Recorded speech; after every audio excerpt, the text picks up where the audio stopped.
The boy didn't listen to his mother and ate watermelon without spitting out the seeds. The watermelon seed went down his throat into his stomach and started to sprout roots. The next day, strange things began happening to the boy's body. While picking his nose, he unexpectedly pulled out a vine. As he looked at it, puzzled, a leaf suddenly sprouted from the vine. The boy was so terrified he collapsed to the ground. But before he could process it, 2 more vines emerged from his nose. No matter how hard he tried, he just couldn't pull them back in. Even during class, the vines hung from his nose, and eventually the entire classroom became filled with vines. A teacher even tripped over them and fell. The teacher punished him by sending him to the principal's office. But without saying a word, the principal forcefully yanked out the vines, causing a drop of blood to come out of his nose. The boy licked it and found it unusually sweet. Right after that, a flood of watermelon juice began pouring out of his nose.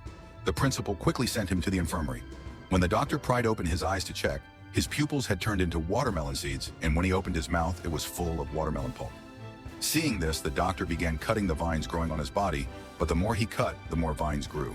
Finally, out of desperation, the doctor pulled out an electric saw. The boy was terrified. He pulled the vines off his body and ran. But as he ran, his belly began to swell up mysteriously, eventually turning him into a full-blown watermelon. Just when he began to feel a bit proud of it, his classmates dragged him to the field to run a 100-meter race. At the sound of the starting gun, he rolled like a watermelon all the way to the finish line. But by then, he had completely turned into Watermelon Boy. However, he wasn't scared at all. Instead, he happily rolled his round body around, completely unaware of the danger ahead. While swinging on a swing, he lost balance and flew off, crashing hard to the ground and getting squashed. At that moment, his classmates ran over, picked him up, and started eating him.